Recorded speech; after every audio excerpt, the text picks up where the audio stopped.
So let's see if this starts though with this installed.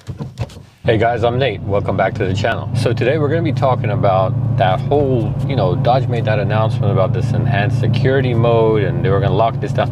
What happened with that, right? And what am I using to try and, get around this whole theft issue? Because it's still an issue. So first, an update. What happened with Dodge? So last year, if you saw one of my previous videos, Dodge announced this whole thing. They were going to introduce what I think they eventually called enhanced valet mode or super valet mode, which was going to be another screen on the car, just like valet mode, but it would limit the car to something like 3 horsepower. So if someone got into the car and they didn't type the right PIN code in, you couldn't really go anywhere. Just like valet mode is probably defeatable by removing the battery and doing that, but it's a lot of steps that you're trying to have to take when you're trying to steal a car, right? I do not speak from experience. What happened is they rolled the update out, and apparently a few owners got the update and it started glitching the Uconnect because for some reason no one can write good software these days. That glitched out. I think people were seeing weird power levels or things weren't working as they were supposed to work in your car with even the PIN entered.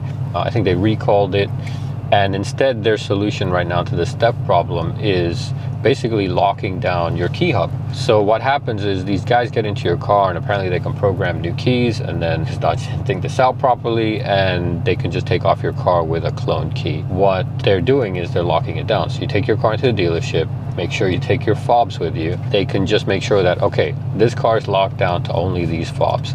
If you need to add any more fobs in the future, you lose your keys, it's going to require you to get a new hub inside the car. And I think they said that's something like $160 plus the cost of programming the keys. So if you get that done, make sure you don't lose your keys. Otherwise, you're looking at $160 plus new keys plus programming. It's probably going to add up pretty quickly there. But that's cool, right? So at least they have a solution. You can go there, you can lock down your hub, and no one's going to be able to program keys to your car and take off with it that way. Given the fact that there's no enhanced valet mode, which already in itself, I mean, it was pretty easily defeatable, is kind of a bummer. So where does that kind of leave us? Well, that kind of leaves us with this device. All right, so let's see if this starts though with this installed. I don't know if you heard that, but it was a little bit of a rough start. It wasn't smooth like usual. All right, so what is this device that I was worried about? Let's pull it out here. So this is called a Bmmpr, Bmmpr, and I'll get into what this is and whether you should even think about something like this or this specifically. Given the fact I just got a notice after I pulled this out that my car's protected, I think you may see where this is headed. I had bought that device on Kickstarter a few years ago, a couple of years ago. I thought it was an interesting device. So basically what it claims to do is you can install this in your car, and whenever there's like a vibration detected or the engine starts, then it'll send you a notification on your phone. So you'll know, okay, wow, something's happening. Someone hit my car, someone's trying to break into my car, and then you can figure out what you want to do from there. The problem is it doesn't really work that great. So I got this on the Kickstarter a long time ago.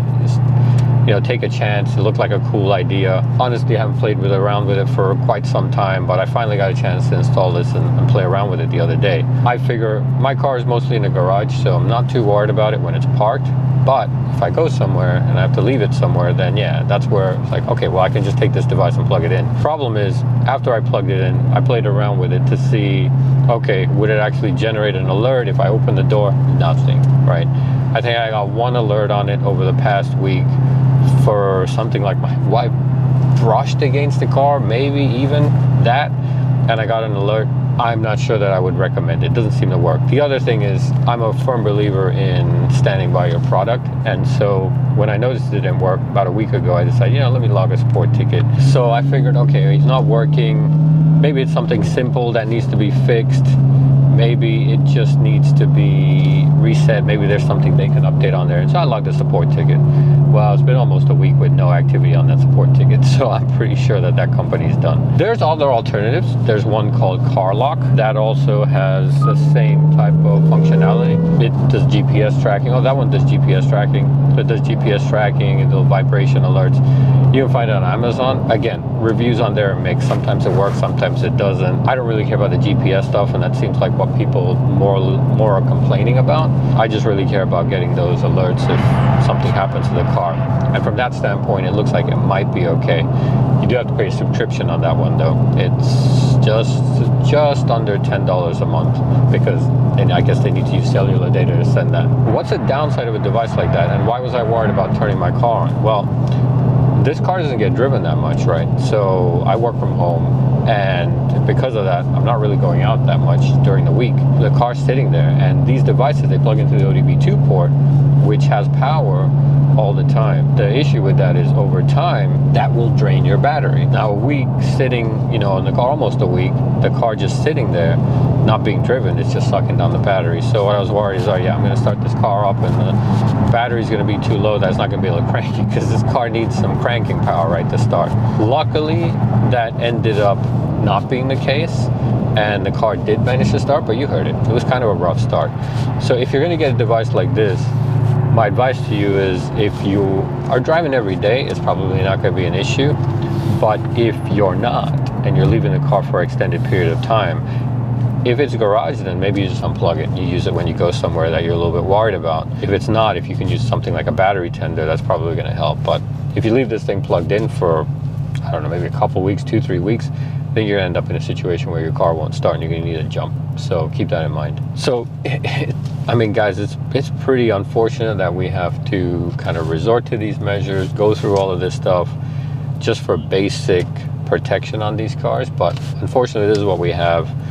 The hub locking thing, it's available right now, I think, on model year 2022, maybe 2021. They do plan to roll it all the way back to the 2015 cars. So I think for now it's really only on the Challengers and Chargers, so keep that in mind. You will eventually get it if you have an older year like the 2015. It's going to take a while to get back to that point. So you stay on top of the news. I'll post here when I kind of see that it's going back to the 2015s. That's the one that I would get. I think it's worth it. I mean, think about, I don't think you want to optimize for a very uncommon scenario. You're probably not going to lose your keys, so it's better to just get the hub lock done. Make sure you take both key fobs.